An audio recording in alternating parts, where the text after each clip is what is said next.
Sebuah fenomena kerusakan akidah yang menimpa kepada kaum muslimin di zaman krisis multidimensi ini bertebaran sebagai jamur di musim hujan. Meluruskan keyakinan yang menyimpang dari tuntunan syariat yang benar sungguh sangat diperlukan terhadap saudara kita sesama muslim. Sebagai bentuk nasihat dan rasa kasih sayang kita, Radio Dakwah Salafiyah Banjarsari mempersembahkan siaran langsung kuliah subuh dan tanya jawab tentang permasalahan tauhid dan kesyirikan. Ikuti terus pembahasannya, insya Allah setiap harinya pukul 5:30 pagi hingga selesai. Bersama Al-Ustaz Abu Abdillah Sofyan Hafizahullah. Bagaimana bisa seorang muslim mengetahui bahwa Allah sangat murka kepada orang-orang musyrik dan menganggap mereka orang-orang yang paling hina dan paling buruk, lalu ketika datang waktu perayaan kekafiran mereka atau kesyirikan mereka, seperti pada tanggal 25 Desember atau pada tanggal 1 Januari, lalu dia mengucapkan selamat. Dia mengucapkan selamat atas perayaan mereka. Bagaimana bisa seorang muslim melakukan yang seperti itu? Padahal dia tahu mereka adalah makhluk yang paling buruk. Kenapa buruk? Karena kekafiran yang mereka kerjakan. Mereka adalah makhluk yang dimurkai oleh Allah Subhanahu wa ta'ala. Lalu dia mengucapkan selamat atas kekafiran yang mereka lakukan. Dan ini termasuk bentuk pembatal keislaman apabila seorang ridho dengan kekafiran. Apabila seorang ridho dengan kesyirikan, maka dia pun syirik. Dia pun telah melakukan syirik seperti mereka. Iya. Dan untuk pertanyaan, silakan kirimkan melalui SMS ke nomor 0813 949 72127.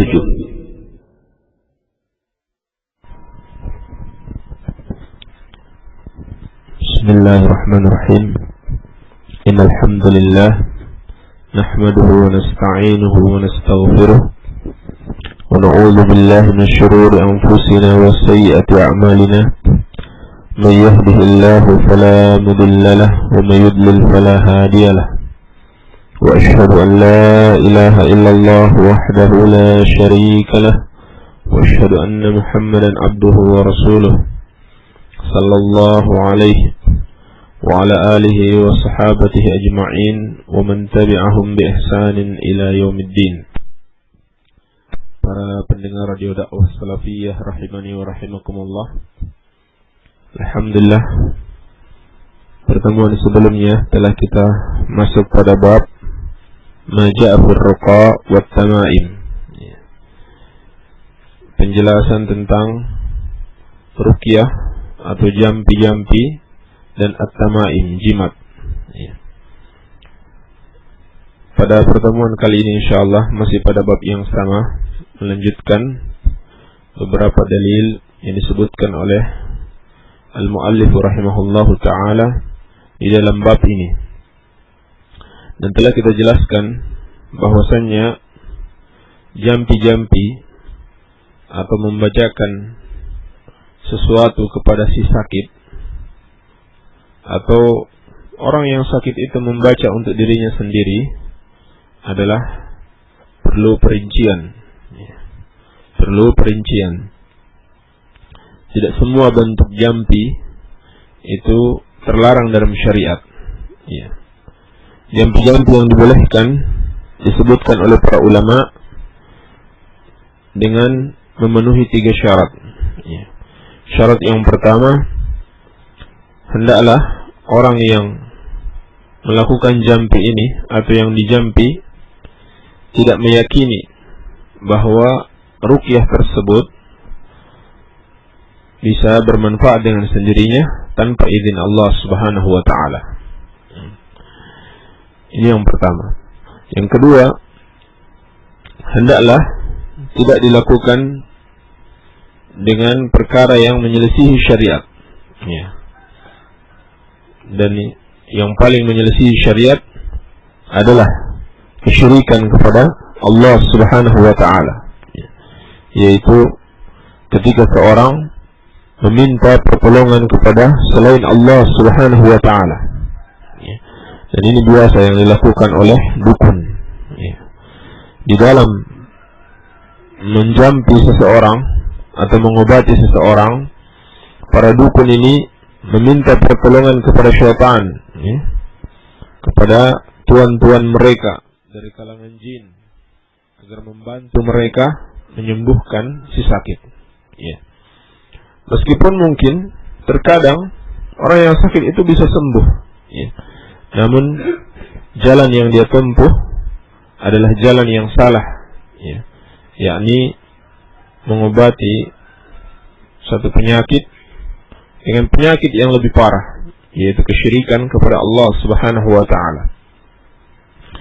Atau terdapat padanya berbagai macam bid'ah, ya, seperti bacaan-bacaan yang tidak dicontohkan oleh Rasulullah sallallahu alaihi wasallam, atau menetapkan syarat-syarat yang juga tidak dicontohkan oleh Rasulullah sallallahu alaihi wasallam, ya. Atau terdapat padanya perbuatan-perbuatan maksiat, ya, seperti berkhalawat dengan orang yang sakit tersebut dan seterusnya, ya. Nah, ini syarat yang kedua. Ruqyah itu harus bersih dari berbagai macam kemaksiatan kepada Allah Subhanahu wa ta'ala. Syarat yang ketiga, hendaklah dengan bahasa yang dipahami, ya, bukan dengan mantra-mantra yang tidak jelas maknanya, ya. Karena di antara bahayanya hal tersebut bisa jadi merupakan mantra-mantra yang sifatnya permohonan kepada syaitan, ya, permohonan bantuan kepada syaitan untuk menyembuhkan si sakit, ya. Dan keyakinan seorang muslim hanyalah Allah Subhanahu wa ta'ala yang menyembuhkannya, ya. Fa idza maridtu fa huwa yashfin, ya.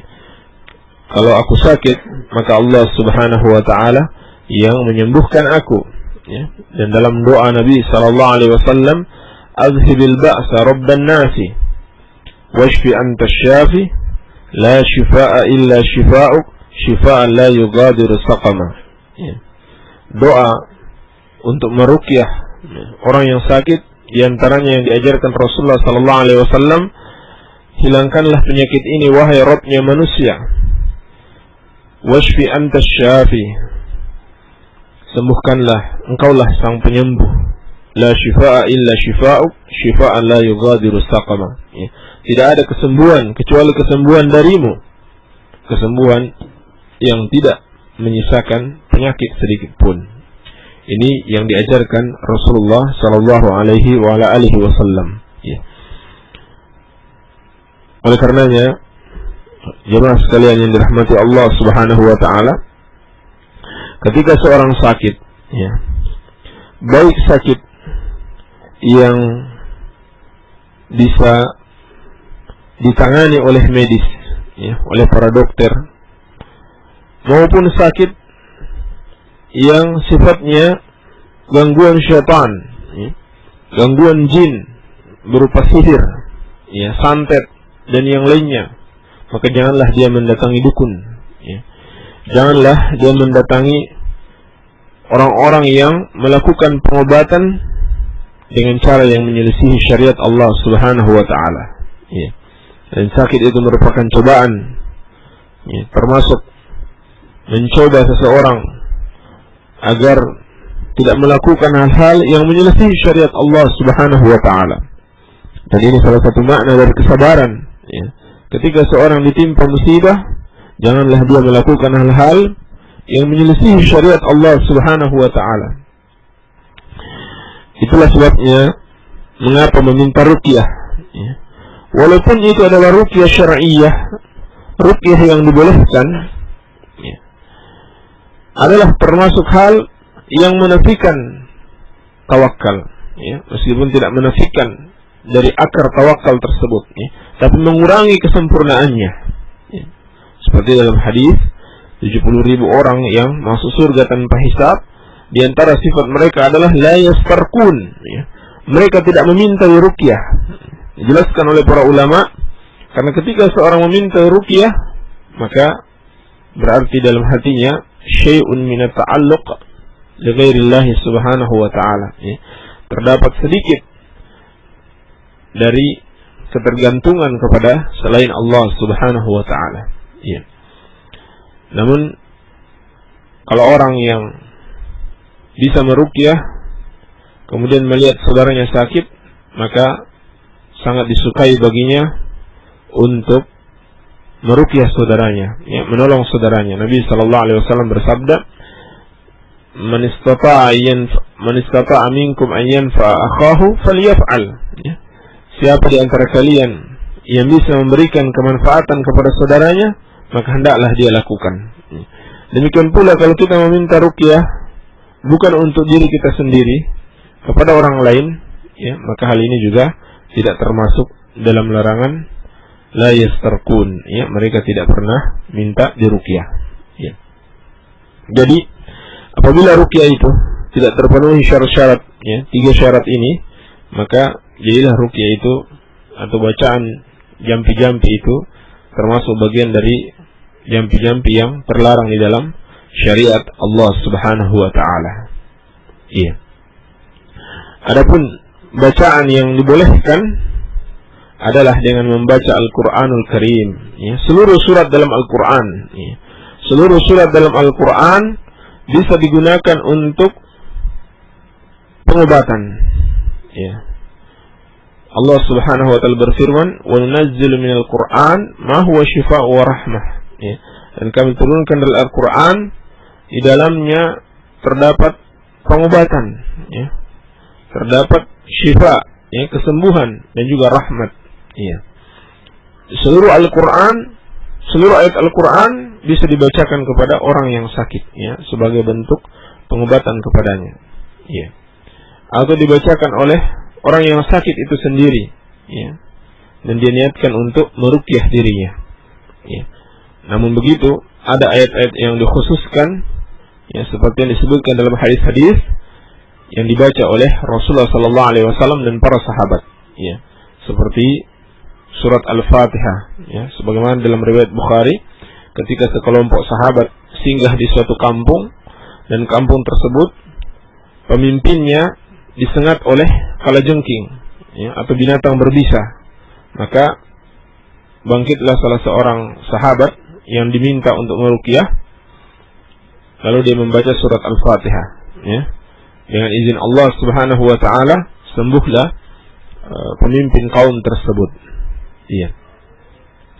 Demikian pula ayat kursi, ya. Demikian pula Al-Mu'awizatain, ya. Ini surat Qul a'udzu birabbil falaq dan Qul a'udzu birabbin nas.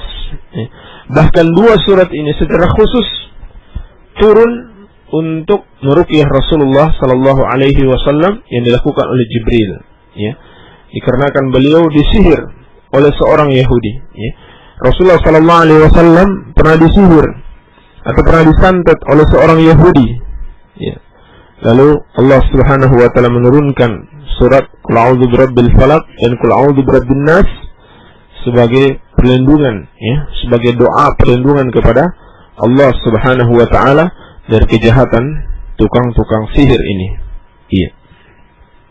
Dan tukang sihir ini betapapun mereka bekerja sama dengan syaitan dan memiliki kekuatan dari syaitan, maka kekuatan mereka lemah, ya, sangatlah lemah di hadapan Allah Subhanahu wa taala. Maka hendaklah seorang menghadapi mereka, ya, dan tidak takut kepada mereka. Hadapi mereka dengan doa kepada Allah Subhanahu wa taala dan tawakal kepada Allah Tabaraka wa taala, ya. Sesungguhnya makar mereka itu lemah, ya, di hadapan Allah Subhanahu wa taala. Baik. Kita lanjutkan. Berkata al-musannif rahimahullahu taala, warawal Imam Ahmad an Ruwaifi, dan al-Imam Ahmad rahimahullahu taala meriwayatkan dari sahabat yang mulia Ruwaifi radhiyallahu taala anhu qala, beliau mengatakan, qala Rasulullah sallallahu alaihi wasallam, Rasulullah sallallahu alaihi wasallam bersabda, ya Ruwaifi, la'alla al-hayata satatulu bika, wahai Ruwaifi, sepertinya kehidupanmu akan lama, ya, yakni lama sepeninggalku. Fa akhbirin nasa, maka hendaklah engkau kabarkan kepada manusia, anna man aqada lihiyatahu, bahwasannya siapa yang mengikat jenggotnya, au taqallada wataran, atau mengikatkan tali busur panah, ya, biasanya ini dilakukan pada kendaraan, ya. Awistanja biraji'i dabbatin, atau dia beristinja, yang membersihkan kotoran setelah dia buang air dengan kotoran hewan, au azmin, atau dengan tulang, fa inna Muhammadan bari'un minhu, maka Nabi Muhammad sallallahu alaihi wa ala alihi wasallam berlepas diri darinya, yakni ancaman dari Rasulullah sallallahu alaihi wasallam, ya. Itu menunjukkan dosa-dosa besar, ya. Hadis ini diriwayatkan oleh Imam Ahmad rahimahullahu taala dari sahabat yang mulia Ruwaifi bin Thabit ibn Sakan bin Adi ibn Harith bin Bani Malik bin Najjar al-Ansari, ya, radhiyallahu taala anhum, ya. Beliau meninggal pada tahun ke-56 Hijriah, ya, 56 Hijriah, ya. Termasuk lama setelah kematian Rasulullah sallallahu alaihi wa alihi wasallam, ya. Dan ini menunjukkan alamun min alamin nubuwah, ya. Salah satu tanda dari tanda-tanda kenabian, ya, di mana Nabi sallallahu alaihi wasallam diberikan wahyu oleh Allah Subhanahu wa taala sehingga beliau tahu beberapa kejadian yang akan terjadi di masa depan, ya. Sehingga di sini Rasulullah sallallahu alaihi wasallam bersabda kepada Ruwaifi, "Ya Ruwaifi, la'alla al-hayata satatulu bika." Ya.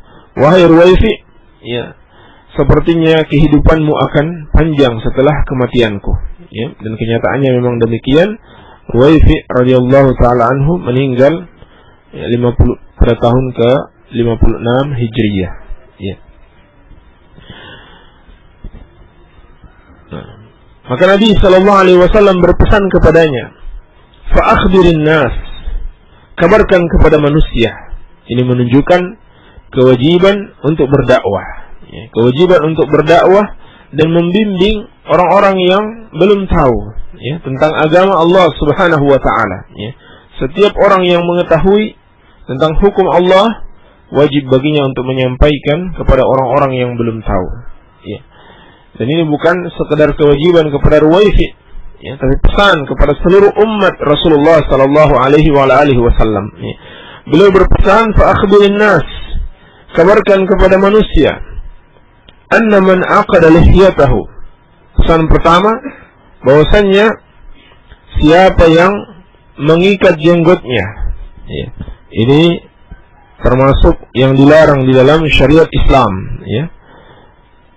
Nabi sallallahu alaihi wasallam memerintahkan kaum muslimin untuk memuliakan jenggot, ya, dan membiarkannya tumbuh, ya. Tidak boleh dipotong, tidak boleh dicukur, ya. Nabi sallallahu alaihi wasallam telah memerintahkan hal tersebut, ya, dalam banyak hadis. Di antaranya sabda Nabi sallallahu alaihi wasallam, "U'ful liha wa uhfus syawarib." Ya. Biarkanlah janggut, ya, biarkanlah dia tumbuh dan potonglah kumis, ya. Bahkan disebutkan wa khaliful majus, ya, Nabi SAW mengatakan berbedaalah dengan orang-orang Majusi. Dalam hadis yang lain wa khaliful musyrikin, bedalah dengan orang-orang musyrikin. Dan dalam hadis yang lain wa khalifun nasara, berbedalah dengan orang-orang Nasrani, ya. Cukurlah kumis atau potonglah kumis dan biarkanlah jenggot, ya. Ini perintah Rasulullah sallallahu alaihi wa alihi wasallam kepada kaum muslimin, dan perintah itu hukum asalnya wajib, ya. Kalau tidak ada dalil yang memalingkan dari kewajibannya, maka dia tetap pada hukum asalnya, iya. Dan di sini Nabi sallallahu alaihi wasallam juga melarang untuk mengikat jenggot, ya. Artinya jenggot itu benar-benar harus dimuliakan, ya. Tidak boleh dijadikan satu barang untuk dimainkan, ya, seperti barang untuk dimain-mainkan, iya. Dan orang-orang jahiliyah dahulu, dijelaskan oleh para ulama, melakukan hal tersebut di antara bentuknya karena ingin menyombongkan diri, ya, atau takut dari penyakit ain, ya. Ini juga sebab yang terlarang, ya. Takut dari penyakit ain, takut dari sihir dan semacamnya. Lalu mereka kemudian mengikat jenggotnya, ya. Maka ini tidak benar, tidak ada manfaatnya sedikit pun, tidak bisa sedikit pun melindungi seseorang dari penyakit ain atau dari sihir. Iya. Dan ini juga termasuk kebiasaan orang-orang kafir, ya, sebagaimana yang disebutkan oleh para ulama. Ya. Oleh karenanya siapa yang mengikat jenggotnya, berarti dia tasyabbuh bil kuffar. Ya. Dan lebih khusus lagi, hal ini dilakukan ketika seorang melakukan salat. Ya. Ketika seorang melakukan salat, ya. Seperti dalam hadis, "Anna man aqada lihiyatahu fi shalah." Ya. Disebutkan dalam lafaz yang lain, yaitu orang yang mengikat jenggotnya di dalam salat. Ini termasuk terlarang di dalam salat, ya, maupun di luar salat. Baik. Ini yang pertama yang diperintahkan Rasulullah sallallahu alaihi wasallam untuk disampaikan kepada manusia. Ya.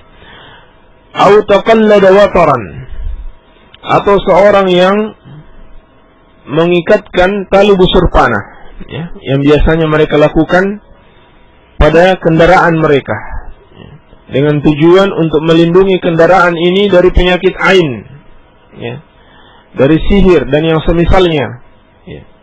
Dipergunakan benda-benda tertentu yang mereka yakini benda ini bisa memberikan kemanfaatan atau menolak kemudaratan, ya. Maka ini termasuk kesyirikan kepada Allah Subhanahu wa taala. Dan telah kita jelaskan, dia bisa masuk pada kategori syirik besar maupun syirik kecil, ya. Syirik besar kalau dia yakini benda ini bisa memberikan manfaat atau menolak kemudaratan, dan syirik kecil kalau dia hanya meyakini benda ini sebagai sebab, ya. Sedang Allah Subhanahu wa taala yang memberikan kemanfaatan atau menolak kemudaratan, ya. Dan sangat disayangkan sekali perbuatan yang haram ini oleh sebagian dukun, ya, dijadikan sebagai sarana untuk mencari penghasilan, ya, untuk mengumpulkan keuntungan duniawi sebanyak-banyaknya dengan perbuatan syirik kepada Allah Subhanahu wa taala, ya, di mana mereka membuat jimat-jimat yang terbuat dari berbagai macam benda, ya. Dan mereka bekerja sama dengan syaitan agar membantu orang yang menggunakan jimat tersebut, dan mereka jual, ya, kepada masyarakat, ya.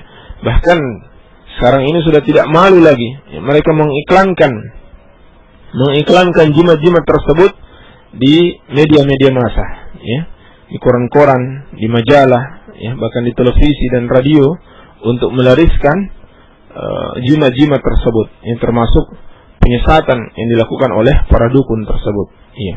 Walaupun dia dibilang seorang ustaz atau seorang kiai, kalau dia menjual benda-benda, ya, yang diklaim bahwa benda itu bisa mendatangkan suatu manfaat tertentu atau melindungi pemakainya, ya, dari berbagai macam bahaya atau apa yang dia inginkan, ya, seperti untuk pelaris barang dagangan, ya, atau untuk menarik perhatian pasangannya, ya, atau untuk melindungi kendaraannya, rumahnya, ya, atau melindungi berangkas uangnya, maka yang seperti ini adalah penipuan, ya, kepada umat dan termasuk bentuk kesyirikan kepada Allah Subhanahu wa taala. Dan ini termasuk penghasilan yang haram, ya, khulwanul kahin, ya, upah perdukunan adalah hal yang diharamkan di dalam syariat Allah Subhanahu wa taala. Awistanja biraji dabatin. Yang ketiga, atau beristinja, yang membersihkan kotoran setelah seorang melakukan buang air dengan kotoran hewan, ya. Ini juga terlarang di dalam syariat. Au azmin, atau dengan tulangnya, ya. Dan dalam Sahih Muslim dari Abdullah bin Mas'ud radhiyallahu taala anhu, Rasulullah sallallahu alaihi wasallam berpesan, la tastanju birrawsi walal idam fa innahu zadu ikhwanikum minal jin, ya.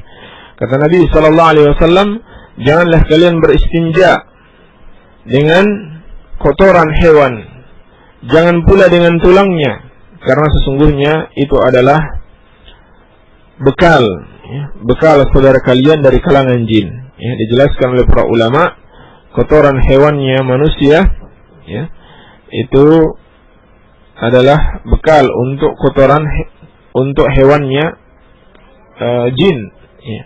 Sedangkan tulang, ya, sisa makanan manusia itu adalah makanan bagi para jin. Ya.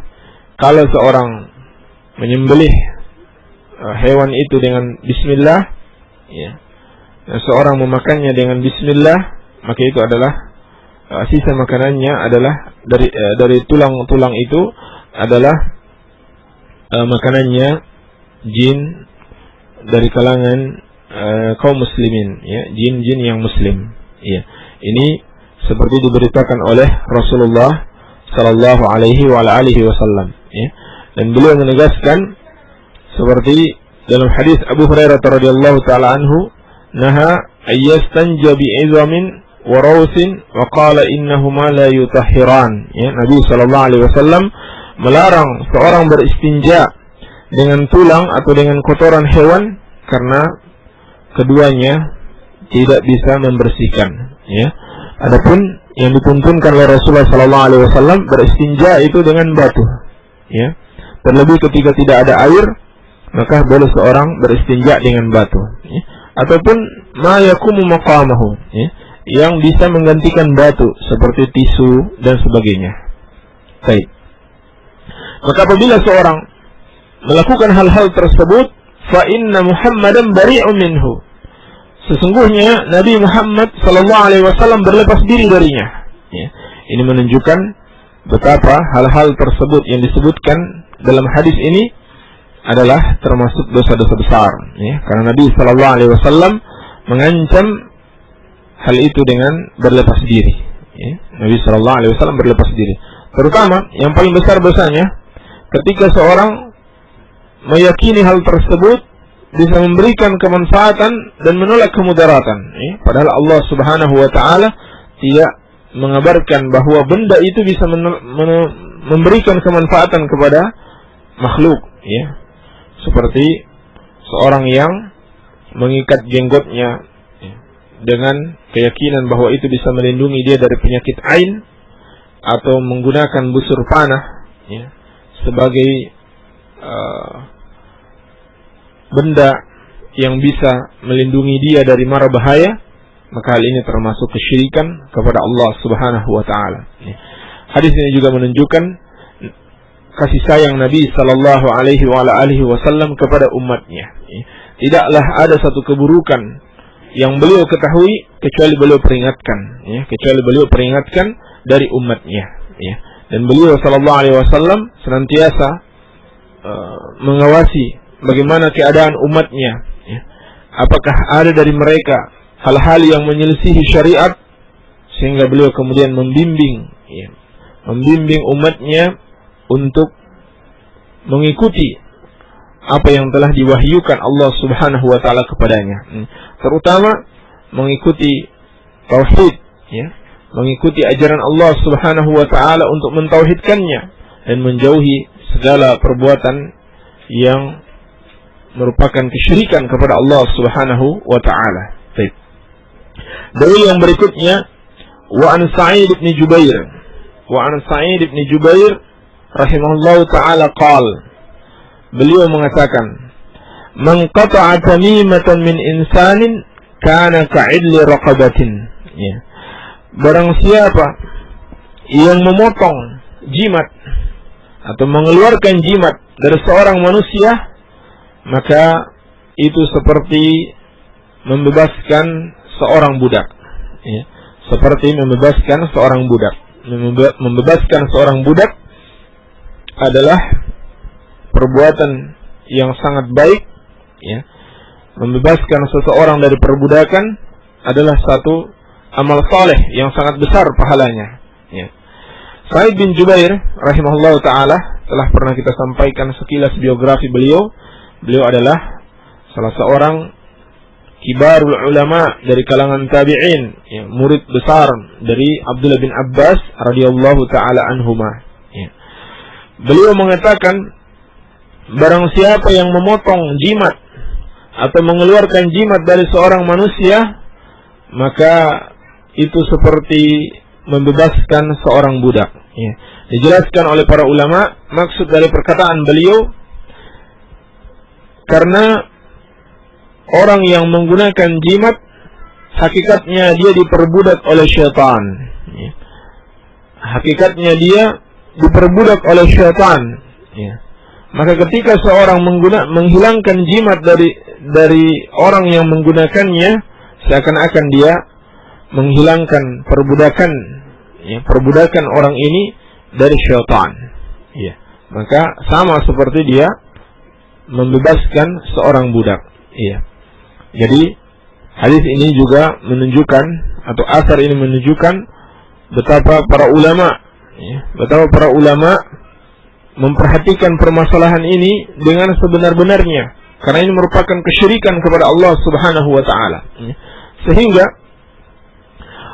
orang-orang yang menganggap remeh permasalahan seperti ini, mereka sesungguhnya tidak mengerti hakikat tauhid, ya. Tidak mengerti hakikat syariat Allah Subhanahu wa taala, ya. Mereka yang meremehkan permasalahan tauhid, bahkan sebagian ada yang menganggap tauhid itu hanya permasalahan orang-orang di zaman dulu, ya. Adapun orang-orang modern sekarang katanya itu sudah tidak lagi percaya dengan hal-hal yang berbau kesyirikan, ya. Ya, perkataan seperti ini bertentangan dengan kenyataan yang ada, ya. Kenyataan yang ada, kita melihat di masyarakat kita masih banyak tersebar berbagai macam bentuk kesyirikan kepada Allah Subhanahu wa taala, ya. Bahkan di dunia ini, ya, yang katanya negara maju, ya, negara yang paling maju, yang paling berkembang teknologinya, itu didominasi dengan kaum musyrikin, ya. Didominasi dengan kaum musyrikin, ya. Dua negara yang paling maju teknologinya adalah negaranya kaum musyrikin, ya. Penyembah Nabi Isa alaihissalam dan penyembah matahari, ya. Demikian pula dua negara yang paling banyak penduduknya di muka bumi ini, ya. Ada 1 miliar penduduknya. Ada dua negara yang penduduknya sampai 1 miliar, ya. Itu juga mayoritasnya kaum musyrikin, ya. Mayoritasnya kaum musyrikin, ya. Kaum muslimin adalah minoritas di sana, ya. Orang-orang yang bertauhid adalah kaum minoritas. Ini menunjukkan kebanyakan manusia di muka bumi ini, meskipun di zaman modern ini masih banyak yang melakukan kesyirikan kepada Allah Subhanahu wa taala, ya. Maka sangat mengherankan orang-orang yang ingin berdakwah kepada Allah, ya, namun dakwah mereka tidak dimulai dari tauhid, ya. Dakwah mereka tidak dimulai dari membersihkan kesyirikan, ya. Padahal inilah yang dituntunkan oleh para ulama, ya, terdahulu, ya, terutama dituntunkan oleh Rasulullah sallallahu alaihi wasallam dan para sahabatnya. Iya. Maka hal ini menunjukkan perhatian yang besar dari para ulama tentang permasalahan ini, ya. Mengqata'a tamimatan min insanin kana ka'idli raqabatin, ya. Ini juga menunjukkan kewajiban bagi orang yang mampu untuk merubah kemungkaran dengan tangannya, hendaklah dia lakukan, ya. Kalau kita melihat ada keluarga kita, ya, atau seorang pemimpin melihat pada masyarakatnya itu menggunakan jimat atau melakukan perbuatan-perbuatan kesyirikan, maka hendaklah dia rubah dengan tangannya, ya. Ya, saya berikan contoh, apabila seorang pemimpin kaum, ya, atau seorang penguasa muslim, ya, mengetahui di wilayah kekuasaannya ada kubur yang diagungkan, ya, ada kuburan yang diagungkan, dan pembahasan ini insyaallah pada bab berikutnya, ya. Ada kuburan yang diagungkan, yang disembah, ya, atau ada tempat-tempat keramat yang diagungkan, atau ada pohon-pohon besar yang di situ orang-orang melakukan kesyirikan kepada Allah Subhanahu wa taala, maka wajib baginya untuk menghancurkan tempat-tempat tersebut, ya. Untuk menghancurkan tempat-tempat tersebut agar kemudian tidak terjadi kesyirikan di situ, ya. Dan melarang, ya, dengan satu peraturan yang tegas terhadap orang-orang yang melakukan kesyirikan kepada Allah Subhanahu wa taala di tempat itu. Demi Allah, ini adalah tanggung jawab yang besar, ya, bagi para pemimpin negara, ya, bagi para pemimpin satu wilayah, ya, akan dimintai pertanggungjawaban oleh Allah Subhanahu wa taala kelak di hari kiamat apabila mereka mampu merubah kemungkaran-kemungkaran seperti ini, namun mereka diam saja, ya. Mereka tidak melakukan, ya, perubahan terhadap kemungkaran-kemungkaran tersebut. Ini jauh lebih lebih besar ya dosanya dibanding korupsi ya, dibanding perzinahan ya, dibanding munculnya tempat-tempat perjudian dan pelacuran di mana-mana ya. Ini jauh lebih besar permasalahannya ya, karena ini adalah perbuatan menyekutukan Allah Subhanahu wa taala. Walahu rawahu Waqi ya. Asar ini diriwayatkan oleh Al-Imam Waqi bin Jarrah ya, thiqatun imamun sahibu tasanif, meninggal pada tahun 197 Hijriah ya. Disebutkan beliau adalah salah seorang ulama besar ya.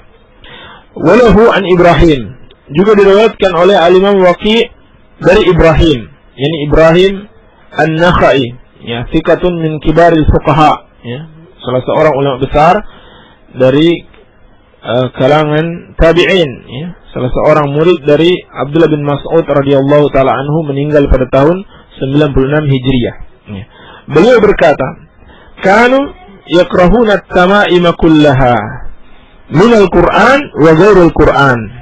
Dahulu Abdullah bin Mas'ud radhiyallahu taala anhu dan para sahabatnya itu membenci jimat-jimat ya, membenci jimat-jimat, semua bentuk jimat, baik yang terbuat dari Al-Qur'an maupun dari selain Al-Qur'an, baik yang terbuat dari Al-Qur'an maupun dari selain Al-Qur'an ya. Asar ini disampaikan oleh tabi'in yang mulia Ibrahim An-Nakhai rahimahullahu taala, menunjukkan bahwasannya para sahabat dan juga para tabi'in itu tidak membolehkan semua bentuk jimat ya, baik dari selain Al-Qur'an maupun dari Al-Qur'an ya. Dan sebagaimana telah kita sebutkan pertemuan yang lalu, orang yang menggunakan jimat dari Al-Qur'an itu juga terlarang karena berbagai alasan ya, di antaranya li'umumil dalil ya, karena keumuman dalil yang melarang jimat itu tidak mengatakan bahwa jimat dengan Al-Qur'an itu boleh ya, tapi semua bentuk jimat dilarang. Yang kedua, untuk menutup celah yang sampai hal itu mengantarkan kepada kesyirikan kepada Allah Subhanahu wa taala. Yang ketiga, kalau seorang menggunakan jimat dari Al-Qur'an, itu bisa saja membawa dia untuk meremehkan Al-Qur'an ya, seperti ketika dia masuk di tempat-tempat kotor ya, atau dia melakukan satu kemaksiatan kepada Allah Subhanahu wa taala. Dan yang keempat, hal itu bisa mengantarkan kepada hal yang tidak disyariatkan ya, karena dia telah mencukupkan diri dengan hal yang tidak disyariatkan tersebut, sehingga dia meninggalkan hal yang sebenarnya disyariatkan. Yang disyariatkan adalah membaca Al-Qur'an, bukan menggunakan Al-Qur'an sebagai jimat. Kemudian yang kelima, hal itu adalah muhdats, tidak dicontohkan oleh Rasulullah sallallahu alaihi wasallam. Iya. Jadi tidak benar apa yang dilakukan oleh sebagian orang, membuat Al-Qur'an dalam bentuk yang sangat kecil ya, sampai tidak bisa dibaca ya. Dan saya mengira ini adalah penipuan ya, karena hakikatnya itu bukan Al-Qur'anul Karim, hanya sebuah coretan-coretan yang kemudian ditaruh di sebuah kotak ya, dan mereka jual dengan anggapan ini adalah jimat ya, yang bisa melindungi seseorang dari mara bahaya ya, yang terbuat dari Al-Qur'anul Karim ya. Ini termasuk hal yang dilarang di dalam syariat Allah Subhanahu wa taala. Hadis ini juga menunjukkan bagaimana hirs salaf ya, semangat salaf di dalam menjaga tauhid ya, dalam menjaga tauhid dari berbagai macam bentuk penyimpangannya ya. Inilah para pendengar radio dakwah salafiyah rahimani wa rahimakumullah yang bisa kita jelaskan pada bab ini ya, bahwasanya termasuk bentuk mentauhidkan Allah Subhanahu wa taala adalah menghindari bentuk-bentuk ruqyah ya, atau jampi-jampi pengobatan yang di situ ada permohonan kepada selain Allah Subhanahu wa taala ya, dan juga menghindari penggunaan jimat-jimat ya, yang diyakini bahwa itu bisa memberikan kemanfaatan dan menolak kemudaratan ya. Seorang harus beriman hanya Allah Subhanahu wa taala yang bisa memberikan kemanfaatan dan menolak kemudaratan dari manusia ya. Maka hendaklah kita senantiasa meminta pertolongan Allah Subhanahu wa taala, bergantung kepadanya dan bertawakal hanya kepada Allah tabaraka wa taala Rabbul alamin ya. Wabillahi taufiq, walhamdulillahi rabbil alamin. Demikianlah para pendengar kajian dakwah Dunia Islamiyah yang barusan kita dengar. Semoga bisa bermanfaat, dan insya Allah beberapa pertanyaan yang telah masuk akan segera dijawab oleh beliau.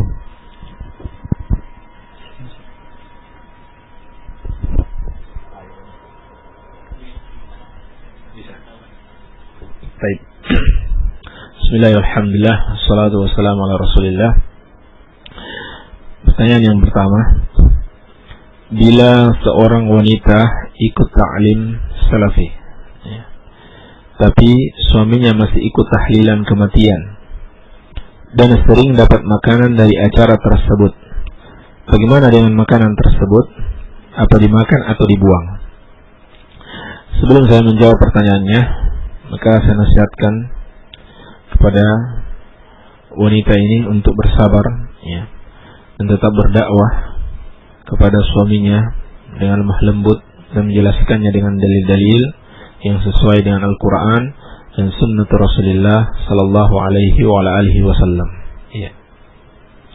Kemudian berhubungan dengan pertanyaannya, pertanyaan tentang makanan yang didapat dari tahlilan. Ya. Telah kita jelaskan makan-makan pada acara tahlilan kematian, ya, ini adalah hal yang dilarang oleh Rasulullah Sallallahu Alaihi Wasallam. Iya, adalah hal yang dilarang oleh Rasulullah Sallallahu Alaihi Wasallam. Ya.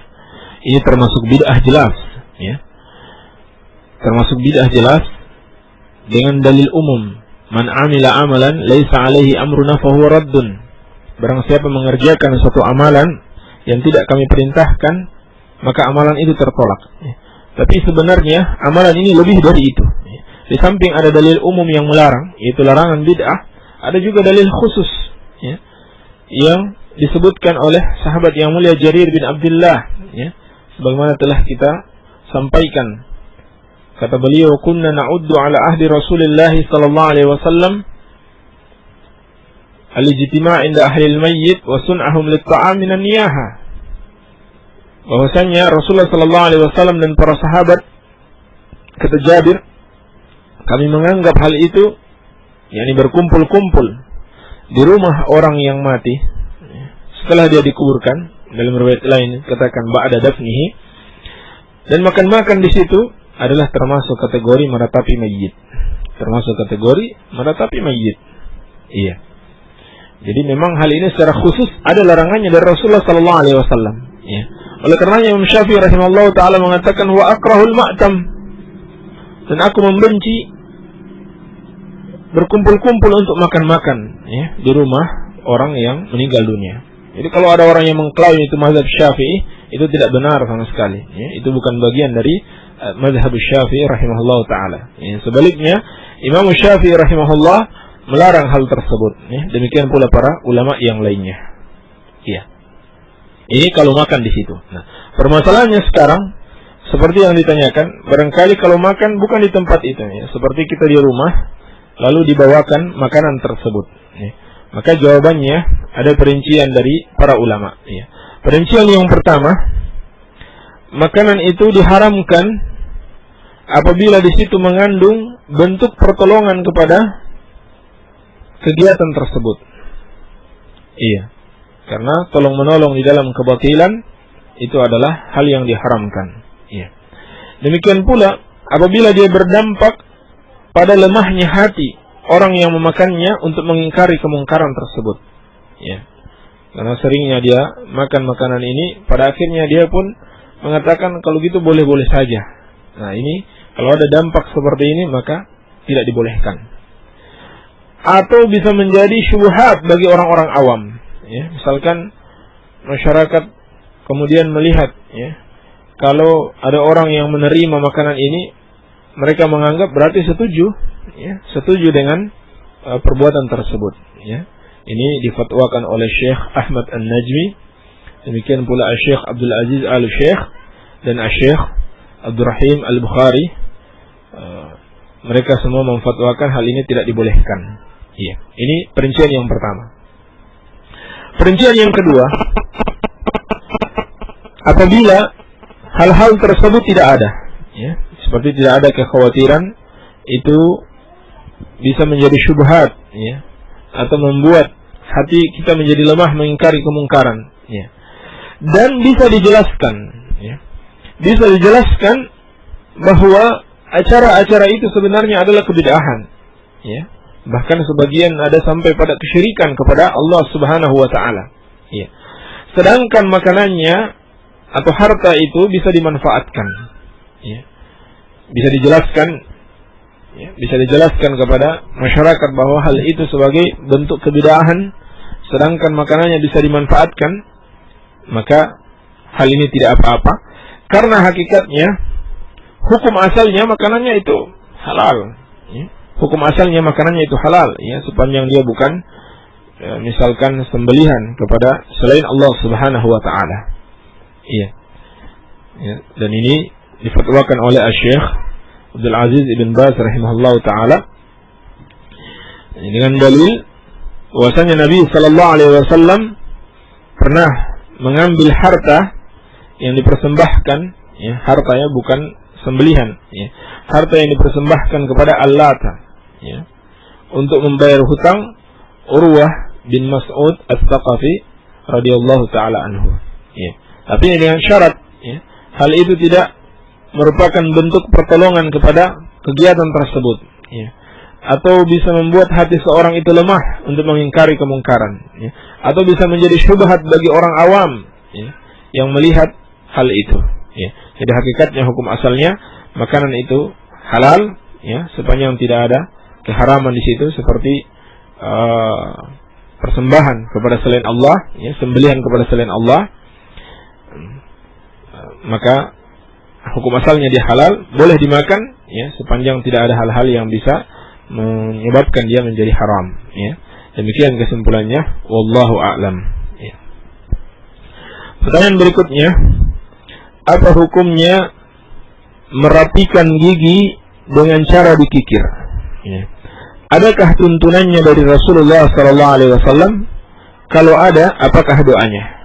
Dari Aji di Banjar, ya. Bahkan sebaliknya, Rasulullah sallallahu alaihi wasallam melarang seorang untuk mengikir gigi, ya, dengan tujuan untuk merapikan atau untuk keindahan, ya, dengan tujuan untuk merapikan atau keindahan. Seperti dalam hadis yang diriwayatkan oleh Imam Muslim dari Abdullah bin Mas'ud radhiyallahu taala anhu, Nabi sallallahu alaihi wasallam bersabda, "La'anallahu al-washimat wal mustawshimat wan namisat wal mutanammisat wal mutafallijat lil husni al mughayyirat khalqallah." Ya. Kata Rasulullah sallallahu alaihi wasallam, Allah Subhanahu wa taala melaknat, ya, wanita-wanita yang mentato dan minta ditato. Wanita-wanita yang mentato dan minta ditato. Wanita yang mencabut bulu wajah, ya, yaitu alis, ya. Wanita-wanita yang mencabut alis, ya, biasanya mereka mencukur alisnya diganti dengan alis palsu. Ini telah dilarang oleh Rasulullah sallallahu alaihi wasallam. Dan juga Allah melaknat wanita-wanita yang merenggangkan giginya, ya. Ayat sebelumnya wanita yang minta dicabut, ya. Wanita yang melakukan itu, yang mencabut bulu wajah, ya, seperti wanita-wanita yang kerja di salon, kemudian mereka diminta untuk mencukur, ya, kening, lalu mereka lakukan, ya. Dan yang memintanya, dua-duanya, ya, yang melakukan dan yang memintanya, ya, yang kerja di salon ini dan pelanggannya yang melakukan hal tersebut, itu juga dilaknat. Dan al-mutafallijat lil husni, ya, wanita-wanita yang merenggangkan giginya untuk berhias, ya, yakni untuk misalkan merapikan, ya, seperti yang disebutkan dalam pertanyaan, merapikan atau untuk membaguskan, ya. Al-mughayyirat khalqallah, ya. Mereka itu telah merubah-rubah ciptaan Allah Subhanahu wa taala. Ya, mereka telah merubah ciptaan Allah Subhanahu wa taala. Iya. Jadi hal tersebut dilarang oleh Rasulullah sallallahu alaihi wa ala alihi wasallam. Iya. Namun Al-Imam An-Nawawi rahimahullah taala dalam syarah Muslim menjelaskan bahwasanya sabda Nabi sallallahu alaihi wasallam,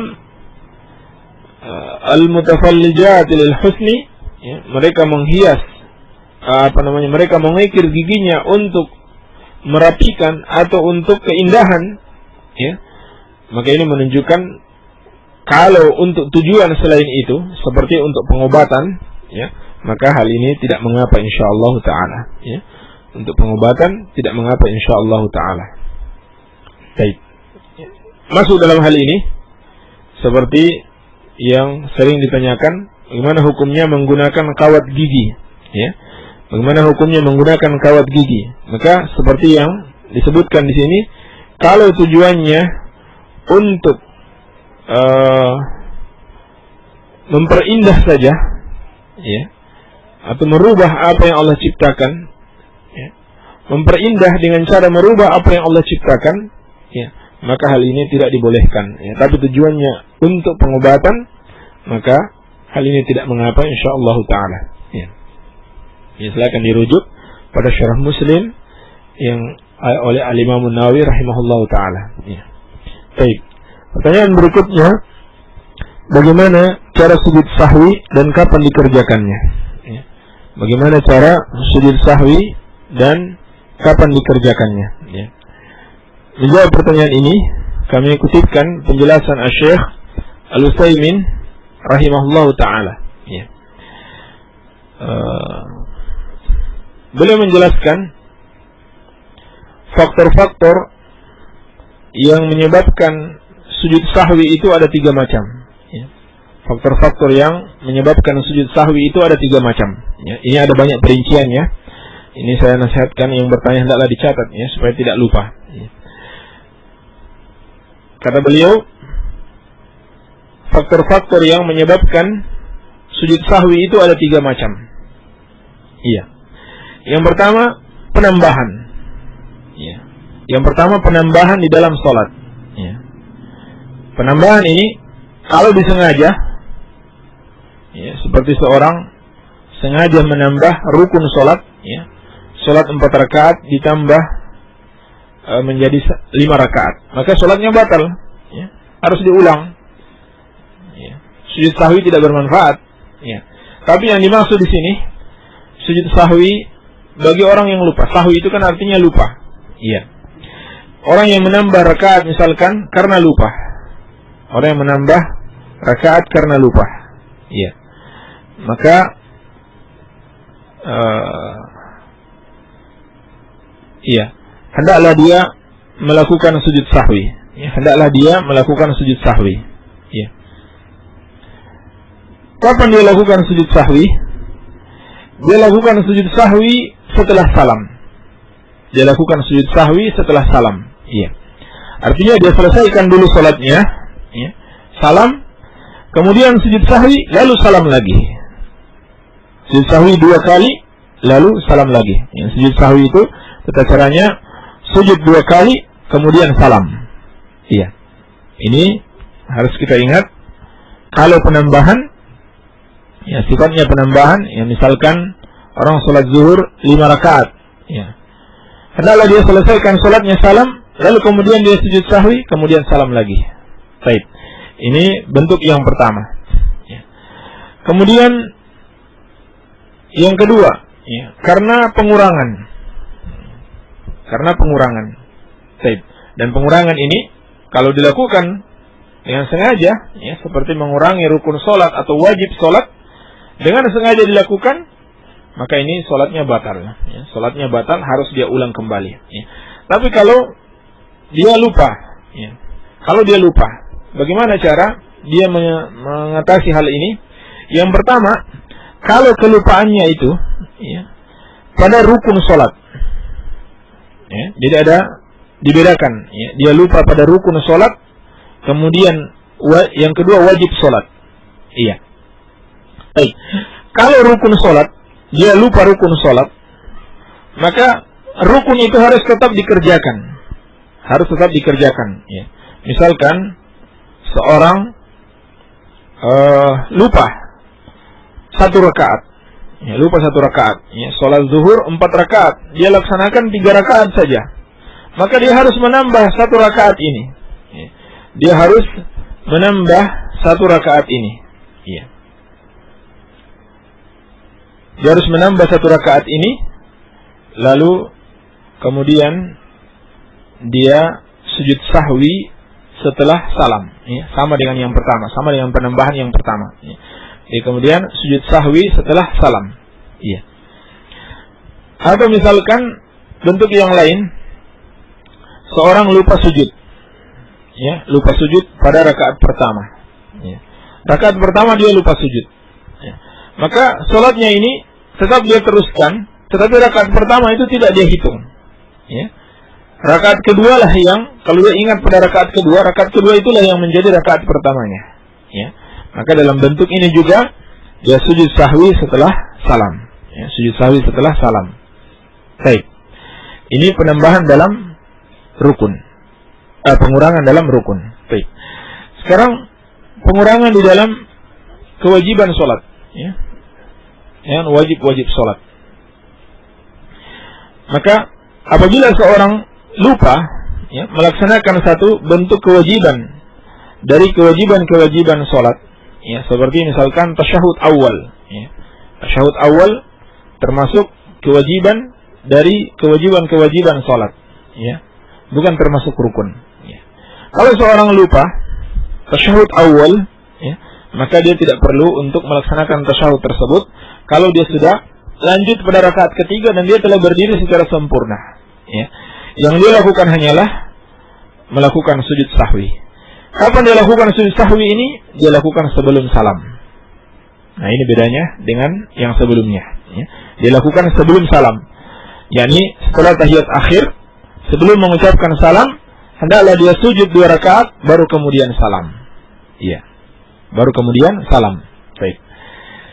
Bedanya, salam di sini menjadi 1 kali saja. Kalau yang sebelumnya salam menjadi 2 kali. Ini salam solat dan salam sujud sahwi. Kalau ini sudah tergabung, salam solat dan salam sujud sahwi, 1 kali saja. Baik. Ini bentuk yang kedua, pengurangan. Bentuk yang ketiga, ragu-ragu. Orang yang ragu-ragu, ini juga disyariatkan untuk sujud sahwi. Penambahan disyariatkan sujud sahwi, pengurangan disyariatkan sujud sahwi. Demikian pula orang yang ragu-ragu. Namun ragu-ragu ini ada 2 kondisi. Kondisi yang pertama, seorang yang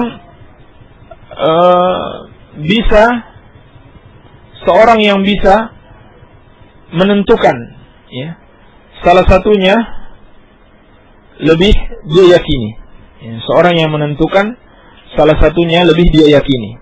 Dari 2 keraguan. Dari 2 keraguan. Misalkan seorang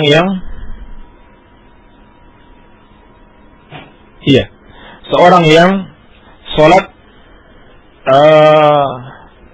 asar misalkan, sholat asar, ketika rakaat ketiga dia jadi ragu, ini rakaat ketiga atau rakaat kedua. Tapi keyakinannya lebih besar, ini rakaat ketiga. Keyakinannya lebih besar, ini adalah rakaat ketiga. Dia bisa merajihkan, ini rakaat yang ketiga. Dia bisa menguatkan dalam hatinya, ini rakaat yang ketiga. Maka yang seperti ini dia tetap menganggap itu sebagai rakaat ketiga. Dia tetap menganggap itu sebagai rakaat ketiga. Maka hendaklah dia mengerjakan sesuai dengan keyakinannya tersebut. Kemudian disyariatkan dia untuk sujud sahwi sebelum salam. Disyariatkan dia untuk sujud sahwi sebelum salam. Baik, ini bentuk keraguan yang pertama. Bentuk yang kedua,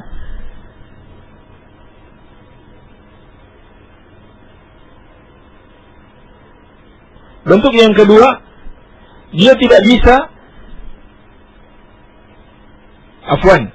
Bentuk yang pertama ini adalah setelah salam.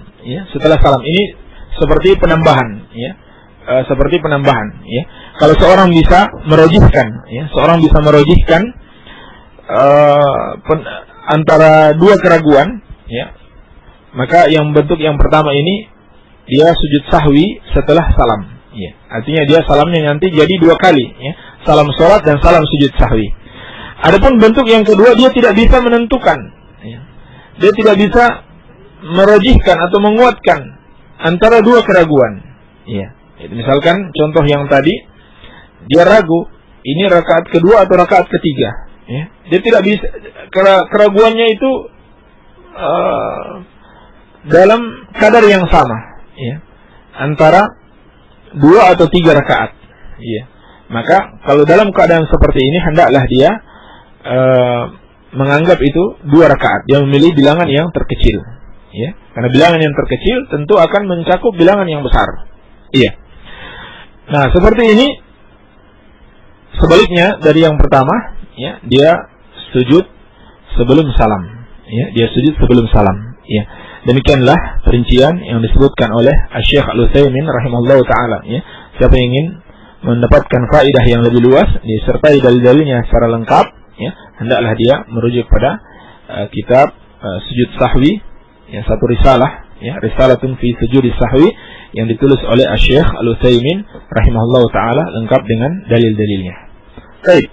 Pertanyaan berikutnya,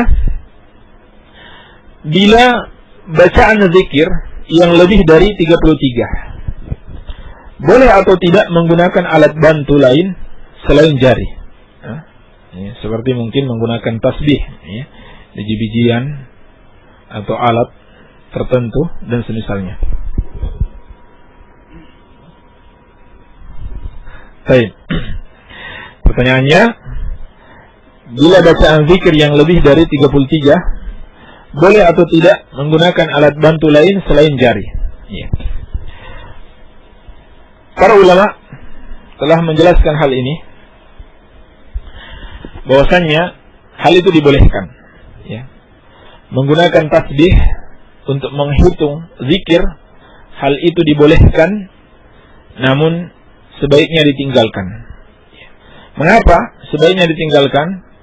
Karena Rasulullah sallallahu alaihi wasallam menghitung zikirnya dengan tangan, ya, seperti dalam riwayat Tirmidzi dari Abdullah bin Amr bin As, beliau mengatakan, "Ra'aitun Nabiyya sallallahu alaihi wasallam ya'kilu tasbiha bi yadihi." Dan riwayat lain bi yaminih. Ya. Aku melihat Rasulullah sallallahu alaihi wasallam menghitung tasbih dengan tangannya. Ya. Dalam riwayat yang lain dengan tangan kanannya. Baik. Jadi ini kesimpulannya, hal itu tidak bisa dikatakan bid'ah, ya, seperti yang dijelaskan oleh Syekh bin Baz rahimahullahu taala di dalam Majmu' Fatawah wal Maqalat al-Mutanawwi'ah. Demikian pula Syekh Al-Utsaimin rahimahullahu taala di dalam Nurun 'ala Darbi, beliau menjelaskan menggunakan tasbih tidaklah termasuk kategori bid'ah, ya, sebab itu hanyalah sarana, ya, bukan ibadah itu sendiri. Iya. Demikian pula yang ditegaskan oleh Syekhul Islam Ibnu Taimiyah rahimahullahu taala di dalam Majmu' Fatawah juz ke-22, ya, halaman 506, beliau menjelaskan bahwa penggunaan tasbih, ya, atau penggunaan alat untuk menghitung zikir, ya, tidaklah termasuk kategori bid'ah, ya. Namun yang utama, ya, yang utama bagi seseorang untuk berzikir dengan tangannya, ya, menghitung dengan tangannya, ya. Dan para ulama juga memperingatkan di antara mudarat, ya, seorang menggunakan biji-bijian tasbih ini atau menghitung tasbih dengan yang lainnya, itu bisa menimbulkan riya, ya, bisa menimbulkan riya, ya, dan menyibukkan seorang dari berzikir kepada Allah Subhanahu wa taala. Sibuk dengan tasbih ini malah dia melalaikan dia dari berzikir kepada Allah Subhanahu wa taala, ya. Yang ketiga, itu kurang afdal, ya, karena menyelisih petunjuk Rasulullah sallallahu alaihi wa alihi wasallam. Iya. Meskipun terdapat hadis, ya, sebagaimana disebutkan Syekhul Islam Ibnu Taimiyah rahimahullahu taala, Rasulullah sallallahu alaihi wasallam yang membiarkan sebagian sahabat yang menghitung zikirnya dengan alat tertentu, ya. Dan lebih penting lagi, bahwasannya tangan yang kita gunakan untuk berzikir ini itu akan menjadi saksi di hadapan Allah Subhanahu wa taala, ya. Bahkan dia akan berbicara, ya. Bahkan dia akan berbicara di hadapan Allah Subhanahu wa taala kelak, ya, sebagai saksi bahwa kita melakukan amal saleh berupa zikir kepada Allah Subhanahu wa taala. Baik. Demikian kesimpulan di dalam masalah ini. Ya. Jadi tidak benar kalau ada yang mengatakan itu juga termasuk satu bentuk kebid'ahan. Ya. Ya, meskipun sebagian ulama berpendapat itu termasuk bid'ah, ya, namun yang benar sebagaimana yang telah kita sebutkan di atas. Ya. Demikian, wallahu ta'ala alam. Ya. Pertanyaan berikutnya, maaf, kalau tahlilan termasuk bid'ah, berarti azan pakai pengeras suara juga bid'ah. Termasuk Anda pengajian di studio juga bid'ah dan lain-lain. Baik. Pertanyaan ini kita jawab. Yang dimaksud dengan bid'ah itu seorang mengada-ngadakan satu bentuk ibadah, ya, atau satu bentuk amalan di dalam agama yang tidak dicontohkan oleh Rasulullah Sallallahu Alaihi Wasallam. Iya. yakni bid'ah itu terletak pada ibadah itu sendiri atau pada amalan itu sendiri, ya. Bukan pada sarana beribadah, bukan pada sarana beribadah, ya. Adapun pengeras suara itu bukan ibadah, itu sarana beribadah. Termasuk juga kita ta'lim di sini di studio, ya. Demikian pula pembangunan sekolah-sekolah yang dulu tidak ada di zaman Rasulullah sallallahu alaihi wasallam, itu bukan ibadah pada zatnya. Bukan ibadah pada zatnya, ya. Pengeras suara bukan ibadah pada zatnya, ya. Sama orang pergi haji dengan dulu Rasulullah SAW naik onta pergi hajinya, ya, atau jalan kaki. Sekarang orang naik pesawat, ya. Ibadahnya bukan pada naik pesawat atau naik onta, tapi ibadah pada hajinya. Itu hanya sarana ibadah, ya. Dan ini diistilahkan oleh para ulama sebagai al-maslahah al-mursalah, ya. Sebagai al-maslahah al-mursalah, yaitu satu kemaslahatan yang baru yang dilihat, ya, itu bukan termasuk sebagai kategori perbuatan bid'ah, ya. Adapun tahlilan memang dia ibadah pada zatnya, ya. Bukan lagi kita katakan sebagai sarana untuk ibadah, tapi ibadah itu sendiri. Iya. Demikian perbedaan antara menggunakan pengeras suara untuk azan dan lain-lainnya dengan bentuk-bentuk kebid'ahan. Ya, semoga ini bisa dipahami. Inilah pentingnya kita menuntut ilmu, ya. Pentingnya kita membaca penjelasan para ulama tentang makna kebid'ahan, ya. Demikianlah yang bisa kita jawab pada kesempatan kali ini. Semoga ada manfaatnya. Lebih dan kurangnya saya mohon maaf. Yang benar itu dari Allah Subhanahu wa taala, dan yang salah dari kebodohan kami dan dari syaitan. Wabillahi taufiq, walhamdulillahi rabbil alamin.